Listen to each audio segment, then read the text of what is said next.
ಅಯ್ಯೋ ಭಾರ ವಿಶೇಷ ಕಾರ್ಯಕ್ರಮಕ್ಕೆ ಮತ್ತೊಮ್ಮೆ ತಮಗೆಲ್ಲ ಸ್ವಾಗತ. ಇಲ್ಲಿ ಚರ್ಚೆ ಮಾಡ್ತಾ ಇದ್ವಿ, ಒಬ್ಬ ಮುಖ್ಯಮಂತ್ರಿ 20 ಖಾತೆಗಳನ್ನು ಹೊಂದಿದರೆ ಎಷ್ಟರ ಮಟ್ಟಿಗೆ ಅವರು ಹಿಡಿತವನ್ನು ಸಾಧಿಸಲಿಕ್ಕೆ ಸಾಧ್ಯ ಅಲ್ಲ. ಒಂದು ಮಾತಿದೆ ಏನು ಅಂತಂದರೆ, ಕೆಲವು ಸಂದರ್ಭಗಳಲ್ಲಿ ಜನಪ್ರತಿನಿಧಿಗಳಿಲ್ಲದಿರುವಂಥ ಸಂದರ್ಭದಲ್ಲಿ, ಸರ್ಕಾರ ಅಸ್ತಿತ್ವದಲ್ಲಿರುವಂಥ ಸಂದರ್ಭದಲ್ಲಿ ಎಲ್ಲ ಅಧಿಕಾರಿಗಳದ್ದೇ ದರ್ಬಾರು ಅಂತ. ಇನ್ನು 20 ಖಾತೆಗಳನ್ನು ಹೊಂದಿದರೆ ಏನಾಗುತ್ತೆ, ಅಧಿಕಾರಿಗಳದ್ದೇ ದರ್ಬಾರ್ ಆಗುತ್ತೆ ವಿನಃ ಮತ್ತೆ ಅದರಲ್ಲಿ ಏನೂ ಕೂಡ ಬದಲಾವಣೆ ಆಗಲಿಕ್ಕೆ ಸಾಧ್ಯ ಇಲ್ಲ ಅನ್ನುವಂಥದ್ದು. ಬನ್ನಿ ಮತ್ತೆ ಚರ್ಚೆ ಮುಂದುವರಿಸ್ತಾ ಇದ್ದೀನಿ ಶಂಕರ್ ಅವ್ರ ಜೊತೆಗೆ.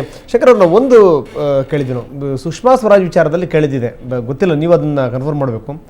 ಬಹುಶಃ ಹರಿಯಾಣದಲ್ಲಿ ಅನಿಸುತ್ತೆ 7 ಖಾತೆಗಳನ್ನು ನಿಭಾಯಿಸಿದ್ರು ಅಂತ. ಅಂದರೆ ಭಾಳ ಅಪರೂಪವಾಗಿ ಕೆಲವೊಂದು ಸಂದರ್ಭಗಳಲ್ಲಿ ಮಾತ್ರ ಕೆಲವೊಂದು ಖಾತೆಗಳನ್ನು ನಿಭಾಯಿಸಿದಂಥ ಉದಾಹರಣೆಗಳು ನಾವು ನೋಡ್ತೀವಿ. ಆದರೆ ಇಂಥ 20 ಖಾತೆಗಳನ್ನು ಒಟ್ಟಿಗೆ ಮೈಮೇಲೆ ಎಳ್ಕೊಂಡ್ಬಿಟ್ರೆ ಕಾರಣಗಳೇನೇ ಇದ್ಕೊಳ್ಳಿ, ಅವು ಯಾವ್ಯಾವ ರೀತಿ ಪರಿಣಾಮಗಳಾಗ್ತವೆ ಅದರಲ್ಲಿ ಅಂತ. ಇಲ್ಲ, ಮುಖ್ಯಮಂತ್ರಿಗಳಿಗೂ ಬೇರೆ ಮಂತ್ರಿಗಳಿಗೂ ಭಾಳ ದೊಡ್ಡದಾಗಿರ್ತಕ್ಕಂಥ ಒಂದು ವ್ಯತ್ಯಾಸ ಇದೆ. ಜನರಲ್ ಅಡ್ಮಿನಿಸ್ಟ್ರೇಷನ್ನ ಹೆಡ್ಡು ಮುಖ್ಯಮಂತ್ರಿಗಳು. ಹಾಗಾಗಿ ಅವರಿಗೆ ನಮಗೆ ಪತ್ರಿಕೆಗಳಲ್ಲಿ ಮಾಧ್ಯಮದಲ್ಲಿ ಬರ್ತಕ್ಕಂಥ ಸುದ್ದಿಗಿಂತ ಹೆಚ್ಚಾಗಿ ಅವರಿಗೆ ಎಲ್ಲೂ ಪ್ರಕಟ ಆಗದೇ ಇರತಕ್ಕಂಥ ಅನೇಕ ಮಾಹಿತಿಗಳು, ಸುದ್ದಿಗಳು ಬರ್ತಾ ಇರ್ತವೆ. ಅವರಿಗೆ ಅವ್ರದ್ದೇ ಆದಂಥ ಇಂಟೆಲಿಜೆನ್ಸ್ ಮುಖಾಂತರ, ಮತ್ತೊಂದು ಮುಖಾಂತರ, ನಾನಾ ಕಾರಣಗಳಿಂದ ಕೇಂದ್ರ ಸರ್ಕಾರದೊಟ್ಟಿಗೆ ವ್ಯವಹಾರ, ರಾಜ್ಯ ಸರ್ಕಾರದ ಆಗುಹೋಗುಗಳನ್ನ ನೋಡ್ಕೊಳ್ಬೇಕಾಗ್ತದೆ, ಪಕ್ಷದ ಆರೋಗ್ಯವನ್ನು ನೋಡ್ಕೊಳ್ಬೇಕಾಗ್ತದೆ, ಸರ್ಕಾರದ ಅಸ್ತಿತ್ವವನ್ನು ಉಳಿಸ್ಕೊಳ್ಬೇಕಾಗ್ತದೆ, ರಾಜಕೀಯ ಬೆಳವಣಿಗೆ, ಆಡಳಿತ ಎರಡರ ಬಗ್ಗೆನೂ ಗಮನ ಹರಿಸಬೇಕಾಗ್ತದೆ. ಹಾಗಾಗಿ ಮುಖ್ಯಮಂತ್ರಿ ಆಗಿರ್ತಕ್ಕಂಥವನಿಗೆ ಭಾಳ ಯೋಗ್ಯವಾಗಿರ್ತಕ್ಕಂಥ ಸ್ಥಿತಿ ಅಂದರೆ ಯಾವ ಖಾತೆನೂ ಅವರೊಟ್ಟಿಗೆ ಇರಬಾರ್ದು. ಯೋಗ್ಯವಾಗಿರ್ತಕ್ಕಂಥ ಸ್ಥಿತಿ ಇರಲೇಬೇಕು ಅಂತೇಳಿದರೆ, ಒಂದು ನಿರ್ದಿಷ್ಟವಾಗಿರ್ತಕ್ಕಂಥ ಉದ್ದೇಶ ಅವರಿಗಿದ್ದರೆ, ಆಸಕ್ತಿ ಯಾವ್ದಾರು ಇದ್ದರೆ ಆ ಖಾತೆಯನ್ನು ಅವರು ಇಟ್ಕೊಳ್ಳೋದ್ರಲ್ಲಿ ತಪ್ಪಿಲ್ಲ. ಆದರೆ ಅದರಲ್ಲಿ ಪರಿಣತಿ ಬೇಕು. ಈಗ ಮುಖ್ಯಮಂತ್ರಿ ಆಗಿರ್ತಕ್ಕಂಥವ್ರು ಇತ್ತೀಚಿನ ದಿನದಲ್ಲಿ ಹಣಕಾಸು ಇಟ್ಕೊಳ್ತಕ್ಕಂಥ ಒಂದು ಪ್ರವೃತ್ತಿ ಬೆಳೆದು ಬಂದಿದೆ. ನನ್ನ ದೃಷ್ಟಿಯಲ್ಲಿ ಇತ್ತೀಚಿನ ವರ್ಷಗಳಲ್ಲಿ ಹಣಕಾಸು ಇಲಾಖೆಯನ್ನು ನಿಭಾಯಿಸಿರ್ತಕ್ಕಂಥ ಅನೇಕ ಜನ ಅವರು ಹಣಕಾಸು ವಿಚಾರದಲ್ಲಿ ಪರಿಣಿತರೇನಲ್ಲ. ನಮ್ಮ ಪಾರ್ಟಿಯವರು ಇರ್ಬೋದು, ಬೇರೆ ಪಾರ್ಟಿಯವರು ಇರ್ಬೋದು. ಆದರೆ ಒಂದು ಪ್ರತಿಷ್ಠೆ ಇದೆ ನೋಡಿ, ಆ ಬಜೆಟನ್ನು ನಾನೇ ಇಡಬೇಕು, ಇಷ್ಟು ಬಜೆಟ್ ಇಟ್ಟೆ, ಬಜೆಟ್ ಇಟ್ಟವನೇ ಬಹಳ ದೊಡ್ಡ ರಾಜ್ಯದ ಯಡಿಯೂರಪ್ಪನವರು ಫೈನಾನ್ಸ್ ಅನ್ನು ಇಟ್ಕೊಂಡಿದ್ರು. ಆದರೆ ಹೆಚ್ಚಿನ ಸಭೆಗಳಿಗೆ ವಿ.ಎಸ್. ಆಚಾರ್ಯ ಅವರು ಅಟೆಂಡ್ ಆಗ್ತಾರೆ. ಹೌದು, ಕ್ರೆಡಿಟ್ ನನಗೆ ಬರಬೇಕು ಅನ್ನೋ ಇದೊಂಥರ ನೋಡಿ, ಖಾತೆ ಹೊಂದತಕ್ಕಂಥದ್ದು, ಶಾಸಕ ಆಗೋದು, ಮಂತ್ರಿ ಆಗೋದು, ಇದೆಲ್ಲ ಪ್ರತಿಷ್ಠೆ ವಿಷಯಗಳಾಗಿಬಿಟ್ಟಿದ್ದಾವೆ ಇತ್ತೀಚಿನ ದಿನಗಳಲ್ಲಿ. ಹಿಂದೆ ಎಲ್ಲ ಇರಲಿಲ್ಲ, ಅದು ಪ್ರತಿಷ್ಠೆ ಆಗಿರಲಿಲ್ಲ. ಅದೊಂದು ಅವಕಾಶ ಅಂತೇಳಿ ಬಳಸ್ಕೊಳ್ತಾ ಇದ್ರು. ರಾಜಶೇಖರ್ ಮೂರ್ತಿ ಮಂತ್ರಿ ಅಂದರೆ ಎಲ್ಲ ಹೆದರ್ತಾ ಇದ್ರು. ದೇವರಾಜ ಅರಸು ಮಂತ್ರಿಮಂಡಲ, ರಾಮಕೃಷ್ಣ ಹೆಗಡೆ ಮಂತ್ರಿಮಂಡಲ, ಅಥವಾ ದೇವೇಗೌಡರ ಮಂತ್ರಿಮಂಡಲ, ವೀರೇಂದ್ರ ಪಾಟೀಲರ ಮಂತ್ರಿಮಂಡಲ, ಇವರೆಲ್ಲ ಬಗ್ಗೆ ಅವ್ರು ನೋಡಿದ ತಕ್ಷಣ ಜನ ಗೌರವ ಕೊಡ್ತಾ ಇದ್ರು. ಯಾವಾಗಲೂ ಕೂಡ ರೆಸ್ಪೆಕ್ಟನ್ನು ಕಮ್ಯಾಂಡ್ ಮಾಡಬೇಕೇ ಹೊರತು ಡಿಮ್ಯಾಂಡ್ ಮಾಡಬಾರ್ದು. ಯಾರಿಗೆ ಕಮ್ಯಾಂಡಿಂಗ್ ಒಂದು ಪರ್ಸನಾಲಿಟಿ ಇರ್ತದೆ ಅವರಿಗೆ ಆಟೋಮೆಟಿಕ್ಕಾಗಿ ಅಧಿಕಾರಿ ಮತ್ತೊಬ್ಬರೆಲ್ಲ ಕೊಡ್ತಾರೆ. ಈ ಪಾಪ ಈಗಿನ ಮುಖ್ಯಮಂತ್ರಿಗಳು 22 ಖಾತೆಯಲ್ಲಿ ಬರ್ತಕ್ಕಂಥ ಕಡತಗಳಿಗೆ ಅವರೇ ಇಲಾಖೆ ಮಂತ್ರಿ ಆಗಿರ್ತಕ್ಕಂಥ ಕಾರಣದಿಂದ ಅವರು ಸಹಿ ಹಾಕಲೇಬೇಕು. ಬರೇ ಸಹಿ ಹಾಕಲಿಕ್ಕೆ ನನ್ನ ಪ್ರಕಾರ ಮುಖ್ಯಮಂತ್ರಿಗಳಿಗೆ ದಿನಕ್ಕೆ 2 ರಿಂದ 3 ಗಂಟೆ ಬೇಕಾಗ್ಬೋದು. ಪತ್ರಗಳಿಗೆ, ಕಡತಗಳಿಗೆ, ಇನ್ನೆಲ್ಲ ಇನ್ನು ಓದಿ ತೀರ್ಮಾನ ತಗೊಳ್ಳಿಕ್ಕೆ ಸಾಕಷ್ಟು ಬೇಕಾಗಿದೆ. ಇದರ ಪರಿಣಾಮ ಏನಾಗ್ತದೆ ಅಂದರೆ, ಅವ್ರು ಎಷ್ಟೇ ಸದುದ್ದೇಶ ಇದ್ದರೂ ಮುಖ್ಯಮಂತ್ರಿಗಳಿಗೆ ಆಡಳಿತಕ್ಕೆ ಅವ್ರು ಕೊಡಬೇಕಾದಷ್ಟು ಟೈಮನ್ನು ಕೊಡೋಕ್ಕಾಗೋದಿಲ್ಲ. ವಸ್ತುಗಳನ್ನ ಸ್ಥಿತಿಯನ್ನು ವಿಮರ್ಶೆ ಮಾಡಲಿಕ್ಕೆ ಸಾಧ್ಯ ಆಗೋದಿಲ್ಲ.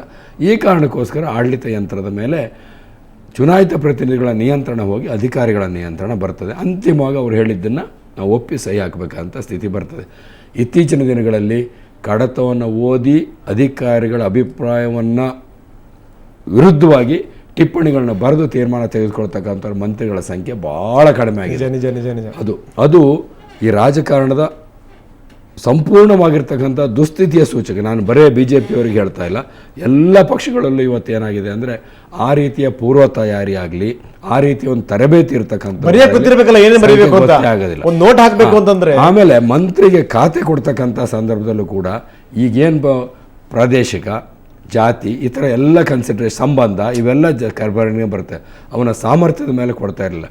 ಅಬ್ದುಲ್ ನಜೀರ್ ಸಾಬ್ ಆಸಕ್ತಿ ಮೇಲೂ ಕೂಡ ಕೊಡ್ತಾ ಇಲ್ಲ. ಅಬ್ದುಲ್ ನಜೀರ್ ಸಾಬಿಗೆ RDPR ಖಾತೆಯನ್ನು, ಗ್ರಾಮೀಣಾಭಿವೃದ್ಧಿ ಖಾತೆಯನ್ನು ಹೆಗಡೆ ಅವರು ಕೊಟ್ಟಂಥದ್ದು ಇವತ್ತು ಕೂಡ ಆ ಇಲಾಖೆ ಎಲ್ಲಿವರೆಗೆ ಇರ್ತದೆ, ಗ್ರಾಮೀಣಾಭಿವೃದ್ಧಿ ಸಚಿವರ ಯಾರ ಹೆಸರನ್ನು ಮರೆತರೂ ಕೂಡ ಜನ ನಜೀರ್ ಸಾಬ್ ಹೆಸರನ್ನು ಮರೆಯೋದಿಲ್ಲ. ಆ ರೀತಿಯ ಬೋರ್ವೆಲ್ಲು ಮತ್ತೊಂದು ಮಾಡಿ ನೀರು ಸಾಬ್ರು ಅಂತ ಹೆಸರು, ಆ ಥರ ಆಸಕ್ತಿ ಇರ್ತಕ್ಕಂಥ ಕ್ಷೇತ್ರಗಳ ಖಾತೆಗಳನ್ನು ಕೊಟ್ಟರೆ ರಾಜ್ಯಕ್ಕೂ ಒಳ್ಳೆಯದಾಗ್ತದೆ. ಇದನ್ನು ಮಾಡಲೇಬೇಕು ಅಂತೇಳಂದರೆ ನಾಯಕನಾಗಿರ್ತಕ್ಕಂಥವನಿಗೆ ಪ್ರಶ್ನಾತೀತವಾಗಿರ್ತಕ್ಕಂಥ ಒಂದು ಬೆಂಬಲ ಪಕ್ಷದೊಳಗೆ ಬೇಕಾಗ್ತದೆ. ಆ ರೀತಿಯ ಸಾಮರ್ಥ್ಯ ಬೇಕಾಗ್ತದೆ. ಪಕ್ಷದ ಸಂಪೂರ್ಣ ಅವನೊಟ್ಟಿಗೆ ಪಕ್ಷ ನಿಲ್ಲಬೇಕಾಗ್ತದೆ. ಈಗ ಬೇರೆ ಬೇರೆ ಶಕ್ತಿ ಕೇಂದ್ರಗಳು, ಬೇರೆ ಬೇರೆ ಅಧಿಕಾರ ಕೇಂದ್ರಗಳು ಒಂದೇ ಪಕ್ಷದಲ್ಲಿ ಇದ್ದಾಗ ಇದು ಭಾಳ ಕಷ್ಟ. ಇದರ ಪರಿಣಾಮ ನೇರವಾಗಿ ಏನಾಗ್ತದೆ ಅಂದರೆ, ನೋಡಿ, ಈಗ ಇವರ ಬಜೆಟ್ನ ಏನು ಡಿಮಾರ್ಕೆಟ್ ಮಾಡಿದ್ದಾರೆ ಹೋದ ಸರ್ತಿ ಹಣ, ಅದರ ಬಹುಪಾಲು ಖರ್ಚಾಗೋದಿಲ್ಲ ಅಂತಕ್ಕಂಥ ವರದಿ ಬರ್ತಾ ಇದೆ. ಕಾರಣ ಏನು? ತೆರಿಗೆ ಸಂಗ್ರಹಣೆ ಕಡಿಮೆ ಆಗಿರ್ಬೋದು, ಅಥವಾ ಟಾರ್ಗೆಟ್ ಏನು ಕೊಟ್ಟಿರ್ತಾರೆ ಅದನ್ನು ರೀಚ್ ಆಗಲಿಕ್ಕೆ ನಾನಾ ಕಾರಣಗಳಿಂದ ಸಾಧ್ಯ ಆಗದೆ ಇರ್ಬೋದು. ಅಧಿಕಾರಿಗಳ ವರ್ಗಾವಣೆ, ಮಂತ್ರಿಗಳ ಬದಲಾವಣೆ, ರಾಜಕೀಯ ಅಸ್ಥಿರತೆ, ಇವೆಲ್ಲ ಅಭಿವೃದ್ಧಿ ಮೇಲೆ ಪರಿಣಾಮ ಬೀರೇ ಬೀರ್ತವೆ. ಅದನ್ನು ಹೋಗಲಾಡಿಸ್ಬೇಕಾಗಿರ್ತಕ್ಕಂಥ ಜವಾಬ್ದಾರಿ ಇವತ್ತಿನ ಆಡಳಿತ ಪಕ್ಷದ ನಾಯಕರುಗಳಿಗೆ. ಸುಷ್ಮಾ ಸ್ವರಾಜ್ ಖಾತೆಯನ್ನು ನಿರ್ವಹಿಸಿರ್ಬೋದು. ಸುಷ್ಮಾ ಸ್ವರಾಜ್ ಒಬ್ಬ ಸಮರ್ಥ ನಾಯಕಿ, ಅವರು ವಿರೋಧ ಪಕ್ಷದಲ್ಲಿ ಇರ್ಬೋದು, ಬೇರೆ ಪಕ್ಷದಲ್ಲಿ ಇರ್ಬೋದು, ಆಕೆ ಒಬ್ಬರು ಸಮರ್ಥರು ಅಂತಕ್ಕಂಥದ್ದನ್ನ ಸಾಬೀತು ಮಾಡಿ ತೋರಿಸಿದ್ದಾರೆ ಈಗಾಗಲೇ. ಅಂಥ ಸಮರ್ಥರು ಅನೇಕ ಜನ ಇವ್ರ ಪಕ್ಷದಲ್ಲೂ ಇದ್ದಾರೆ, ಈಗ BJP-ನಲ್ಲೂ ಇದ್ದಾರೆ, ಕರ್ನಾಟಕದಲ್ಲೂ ಇದ್ದಾರೆ. ಆದರೆ ಅವರಿಗೂ ಅಲ್ಲಿ ಸುರೇಶ್ ಬಲ್ಲಾಳೋ ಅಥವಾ ಪಾರಾ ಶ್ರೀನಿವಾಸೋ ಯಾರೋ ಒಬ್ಬರು ಹೇಳಿದರು ನಂಬಿಕೆಯ ಕೊರತೆ ಇದೆ ಅಂತ. ನಂಬಿಕೆ ಕೊರತೆ ಯಾಕೆ ಇದೆ ಅಂದರೆ ಇಲ್ಲಿ ಧ್ರುವಗಳಾಗ್ಬಿಟ್ಟಿದೆ, ಉತ್ತರ ಧ್ರುವ ದಕ್ಷಿಣ ಧ್ರುವ ಆಗಿ. ಹಾಗಾಗಿ ಸಾಮರ್ಥ್ಯನೇ ಪರಿಗಣನೆಗೆ ಬರೋದಾದರೆ ಅಶ್ವಥ್ ನಾರಾಯಣ ಸಾಮರ್ಥ್ಯ ಇದೆ ಅಂತ BJP-ಯವರು ಇವತ್ತು ಅವ್ರನ್ನ ಕಳಿಸಿದ್ದಾರೆ. ಯಾವ ಮಂತ್ರಿ, ಯಾವ ಮಾಜಿ ಮಂತ್ರಿ ಆದರೂ ಬಂದು ಇದನ್ನು ಡಿಫೆಂಡ್ ಮಾಡಬೇಕಾಗಿತ್ತು ಇವತ್ತಿನ ಸ್ಥಿತಿನ. ಅಶ್ವಥ್ ನಾರಾಯಣ ಯಾಕೆ ಕಳಿಸ್ತಾರೆ ಅಂದರೆ ಅಶ್ವಥ್ ನಾರಾಯಣ ಯಾವ ಫಲಾನುಭವಿನೂ ಅಲ್ಲ ಈ 4 ವರ್ಷದಲ್ಲಿ.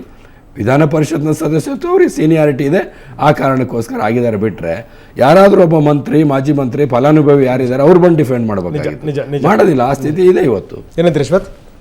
ಅಲ್ಲ, BL ಶಂಕರ್ ಅವರು ಹೇಳಿದಂಥ ಕೆಲವು ವಿಚಾರಗಳು ನಾನು ಅಕ್ಸೆಪ್ಟ್ ಮಾಡ್ಕೊಡ್ತೀನಿ. ಮಂತ್ರಿಗಳ ಖಾತೆ ನಿರ್ವಹಣೆ ಬಗ್ಗೆ ಆಗ್ಬೋದು, ಫಲಾನುಭವಿ ಎಲ್ಲ ಅನ್ನೋದನ್ನು ಸೇರಿಸ್ಕೊಂಡು ಇಲ್ಲ ಫಲಾನುಭವಿ ಇಲ್ಲ, ಪಾರ್ಟಿ ನನ್ನ ಗುರುತಿಸಿ ನಮ್ಮನ್ನ MLC ಮಾಡಿದ್ರೆ ಅದರಲ್ಲೇನು ಮಂತ್ರಿನೇ ಆಗಬೇಕು ಇದಂತಲ್ಲ. ಪಾರ್ಟಿ ನಾವು ಪಕ್ಷದ ಸಂಘಟನೆಯಲ್ಲಿ ಕೆಲಸ ಮಾಡೋಕೆ ಇವಾಗ ನಾವು ಈಶ್ವರಪ್ಪರ ಕ್ಯಾಬಿನೆಟಲ್ಲಿ ಕೆಲಸ ಮಾಡೋಕೆ ಇಷ್ಟಪಡ್ತೀವಿ ಹೊರತು ನಮಗೇನು ಸರ್ಕಾರದ ಕ್ಯಾಬಿನೆಟಲ್ಲಿ ಇರಬೇಕು ಅಂತಿಲ್ಲ. ಸಂಘಟನೆ ಕ್ಯಾಬಿನೆಟಲ್ಲಿ ಬಂದಂಥವ್ರು ನಾವೆಲ್ಲ. ನಮಗೇನು ಪಕ್ಷದ ಸಿದ್ಧಾಂತದಿಂದ ನಮಗೇನು ಸ್ಥಾನಮಾನನೇ ಬೇಕು, ಮಂತ್ರಿನೇ ಅಂತಲ್ಲ. ಪಾರ್ಟಿ ನಮ್ಮ ಕಮಿಟ್ಮೆಂಟ್ ಅದು. ಕೆಲವು ವಿಚಾರದಲ್ಲಿ BL ಶಂಕರ್ ತುಂಬ ಚೆನ್ನಾಗಿ ಹೇಳೋರು. ಕ್ಯಾಬಿನೆಟ್ ನೋಟ್ ಹಾಕೋಂಥದ್ರ ಬಗ್ಗೆ, ಕ್ಯಾಬಿನೆಟ್ ಮೀಟಿಂಗ್ಸ್ ಸ್ಟಡಿ ಮಾಡೋದ್ರ ಬಗ್ಗೆ ಕಳೆದ ಅದು ಸುಮಾರು ವರ್ಷಗಳಿಂದ ಅದೆಲ್ಲ ಒಂದು ಕಡೆ ತಪ್ಪಿದೆ. ಅದು ನಮ್ಮ ರಾಜ್ಯ ಇತ್ತೀಚಿನ ರಾಜಕಾರಣಿ ಮೊದಲನೇ ಬಾರಿ ಸರ್ ನಿಮ್ಮ ಪಾರ್ಟಿ ಆಡಳಿತಕ್ಕೆ ಬಂದಾಗ ಇದ್ರ ಬಗ್ಗೆ ಇನ್ನೊಂದಷ್ಟು ಸ್ವಲ್ಪ ಕೇರ್ ತಗೊಳ್ಬೋದಿತ್ತನೋ, ಎಲ್ಲೋ ಕಾಳಜಿ ಸ್ವಲ್ಪ ನಿಮ್ಮ ಪಕ್ಷದಿಂದ ಕಡಿಮೆ ಆಯ್ತನೋ ಸಚಿವರುಗಳನ್ನ ಈ ಬಗ್ಗೆ ತರಬೇತಿ ಕೊಡೋದ್ರಲ್ಲಿ ಅಂತ. ಸರ್, ಇಲ್ಲ ಕಳೆದ 3.5 ವರ್ಷದಿಂದನೂ ಅವ್ರಿಗೆ ಒಂದೊಂದು ತಿಂಗಳು 2 ತಿಂಗಳು ನಿಮ್ದೇ ಇರೋಕ್ಕೆ ಬಿಡ್ಲಿವಲ್ಲ ಸರ್. ಸರ್ಕಾರನ ನಿಮ್ದೇ ಕೆಲಸ ಮಾಡ್ಲಿಕ್ಕೆ ಬಿಡ್ಲಿವಲ್ಲ. ಒಂದಲ್ಲ ಒಂದು ಏನೋ ಒಂದು ಶಂಕರ್ ಬಗ್ಗೆ ಆಗಲಿ, ಇನ್ನೊಬ್ಬರ ಬಗ್ಗೆ ಆಗಲಿ, ಯಾವ ವಿಚಾರದಲ್ಲೂ ವಿರೋಧ ಪಕ್ಷದವರು ತಮ್ಮ ಜವಾಬ್ದಾರಿ ಅರ್ಥಕೊಂಡು ಅವ್ರು ಕೆಲಸ ಮಾಡಲಿಲ್ಲ. ನಮ್ಮನ್ನೇ ಕಾಮೆಂಟ್ಸ್ ಮಾಡ್ಕೊಂಡು ಬಂದ್ರೆ ಹೊರತು ತಮ್ಮ ಜವಾಬ್ದಾರಿ ಈಗ ಅನಿಷ್ಟಕ್ಕೆಲ್ಲ ಶನೇಶ್ವರನೇ ಕಾರಣ ಅಂದಂಗೆ ಈಗ ನಿಮ್ಮ ತಪ್ಪುಗಳಿದೆ, ಅದಕ್ಕೆಲ್ಲ ವಿರೋಧ ಪಕ್ಷದವರೇ ಕಾರಣ ಹಂಗಾರೆ ಅಲ್ಲ. ಹಂಗಲ್ಲ, ಕೆಲಸ ಮಾಡ್ಲಿಕ್ಕೆ ಫ್ರೀ ಬಿಡ್ಬೇಕು ಸರ್. ನೀವು ಒಂದು ಇತ್ತೀಚೆಗೆ ತೊಗೊಳ್ಳಿ, ಆ ಉಪಲೋಕಾಯುಕ್ತರ ಬಗ್ಗೆನೂ ಕಮೆಂಟ್ಸ್ ಮಾಡ್ತಾರೆ, ಲೋಕಾಯುಕ್ತರ ಬಗ್ಗೆನೂ ಕಮೆಂಟ್ಸ್ ಮಾಡ್ತಾರೆ. ನಾವು ಮಾಡಿದ್ದು ಸರಿ ಇಲ್ಲ ಅಂತ ನಿಮ್ಮ ಪಾರ್ಟಿಲಿ ವಿರೋಧ ಪಕ್ಷದವರು ಇದ್ರು ಅಂತ. ಅಲ್ಲ, ಹಿಂಗಾದ್ರೆ ಹಿಂಗೆ ಕೆಲಸ ಮಾಡೋದು ಸರ್. ಏನೋ ಒಂದು ಬಿಡ್ಬೇಕಲ್ಲ, ಕಮೆಂಟ್ಸ್ ಮಾಡ್ತಾರೆ. ನೆಮ್ಮದಿಯಾಗಿ ಉಪಾಯುಕ್ತರ ಬಗ್ಗೆ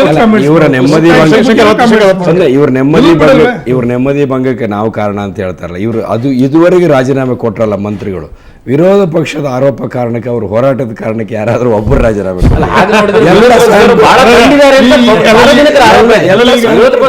BL